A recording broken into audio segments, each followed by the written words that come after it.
As we walk that way, picture this whole area as a banana patch. No houses. This whole area was banana patch.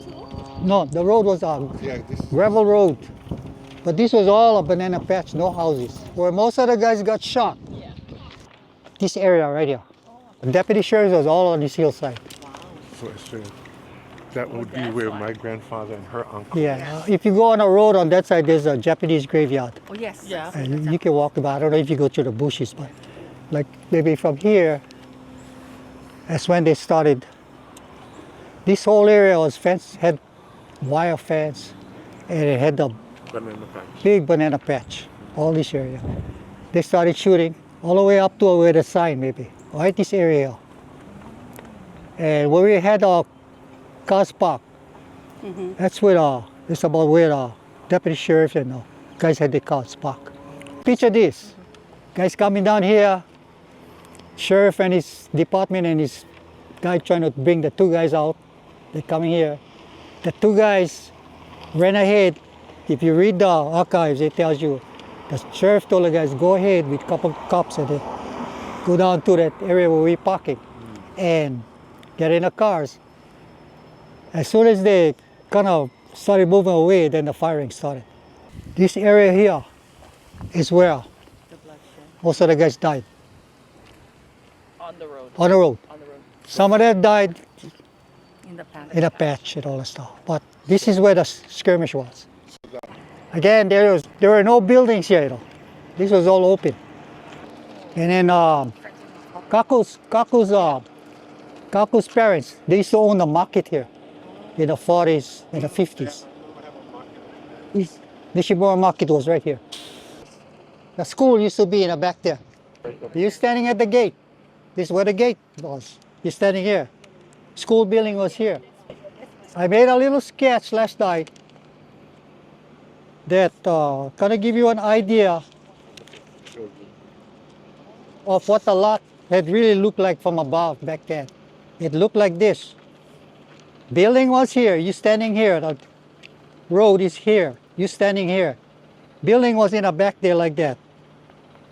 In the this is the 50s now, late 50s. This was torn down maybe about 59, 58, I was in high school.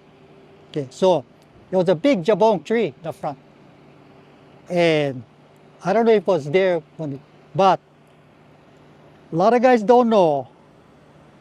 There were two buildings right here, smaller buildings. I don't know if the Japanese guys was living in there or what, because this building was already, the roof was off, the walls, but the foundation was still there in the 50s.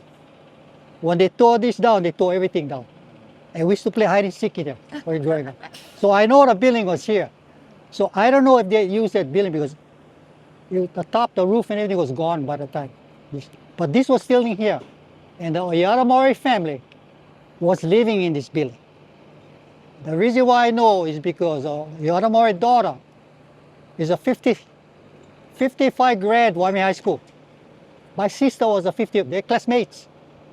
So my sister, because she had to babysit me all those years, grade school and high school, she used to take me here because all Filipino style. Your son or what, go with your daughter just go by herself. So that's why I got to go in a building and I knew that. But if you look from the top, that's how it going to look like. This is the road. The building looks like this. Main entrance here, back entrance here. Okay? I also did another sketch. It's like when you face the building in the 50s, this is what the building looked like. The reason why it was high, real high, is because we didn't have the flood bank back then. So the water would rush every place. This place would be all flooded. That's why the building is high. But the building looked like this. Entrance here, main entrance. And this thing, I just drew it out because this was built after. And the reason why this was added afterwards, I think is James Oyaramori. He retired as one of the printers for Kauai, Garden Island. His print shop was in here. So they built this here, and the print machine couldn't go up here, so they built it here. So in the late 40s and 50s, early 50s, he was in here. That's why he got the job at Garden Island. So the Oyara Maori family was the last to live in here. Now, if you look at here, the building, one of the buildings in the 50s was that. This is an extension. It wasn't like this. It was all open. So the school would go way back there.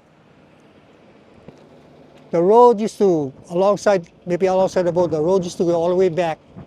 And then afterwards they built kind of houses, and then that building. That is one of the old buildings. But this was all after this, the buildings. Any building you see here,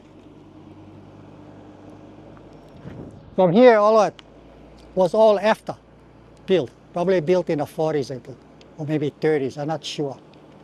Okay, but this was all open. So the Seto building was at the Watase Hotel. No, if you look at this map here, if you face the map this way, yeah, Yeah. the road goes this way and this side.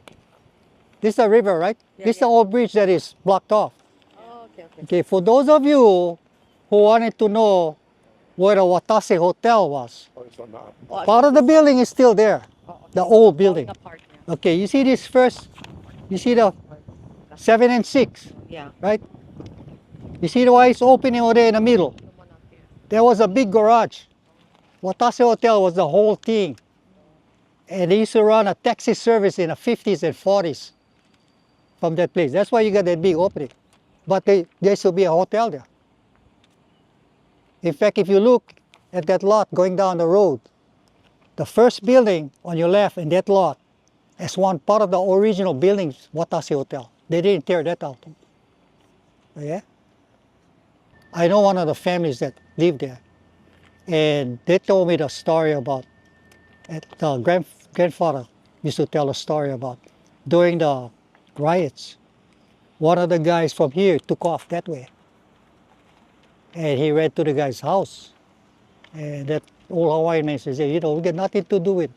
So he took care of the guy under his house for about 2 or 3 days. I'm not going to mention the name, but the guy's son is still living today. He's living in North Shore. His dad used to be the guy. And the reason why I found out is he told me the story about his dad telling him that his dad was here, and during the riots, the Hawaiian family took him under their arms and they saved him from the police under their house for a couple of days. So it didn't bother me. You know, I know the story from the guy because the guy is not too older than me. And then the family that lives there, they still own the property. Their son told me the story that they heard from their dad way back then. His parents helped the guy out. So I said, oh, gotta be that guy because 2 stories now. Yeah. Yeah. So that's part of the story of the. Yes. The reason why I got some of this information is 2 of the guys that was here, I mean, they didn't get shot, they didn't get caught. But when they retired from the plantation in the early days, they retired in the 50s, early 50s. They were living in the backyard. And I live on the outside. So they would tell a story. They would not tell the younger guys like us. My parents would never tell us. But the older people, when they got together, they would tell a story. They would tell among themselves. That's why a lot of the younger guys, they don't know the history. Because nobody talk about it. You know, I don't know if they're ashamed or what, but that's the reason why a lot of people don't know about it. Okay, any other questions before we go back? Remember, you was talking about the building that was only 5 feet. What do you mean? Was only 5 feet tall, or No, I talking about the building that I showed you guys. yeah. The reason why this was high. Oh, okay. It was because of the. If you read the interviews by Chet Taniguchi and all that, they had some places, even in the archives, it says guys was under the house. Because there was so much people there. They used the bottom, because the bottom was high. And you know, back then the Filipinos, they want 6 footers, they was all. So, you know, they fill up the place. That's why when I read the reports from the interviews like that, I kind of pictured because it was high. And the reason why it was high, because yearly flooding would bring all the water here from all these places used to be flooded. That's why all the buildings here. Also, in fact, where I live, my parents' home over there, back then. I mean, the buildings are not there now. But the porch was all about that high because of the flooding. Okay, any questions? Previously, you talked about, the guys hiding underneath the buildings, houses, though. Is that around here, that way? The house.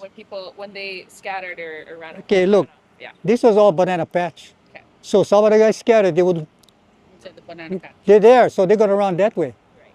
So they come across the houses on that side. In fact, if you guys know that taco restaurant, from there this way there were houses. Back then, no houses. All the way where you see MCS, Wong's Restaurant, no.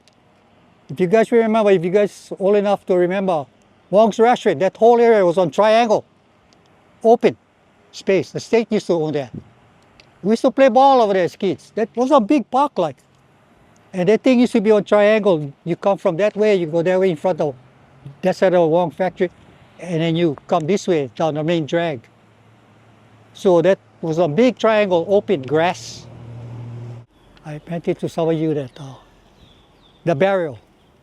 If you read, you're gonna find out why they don't know where the burial is.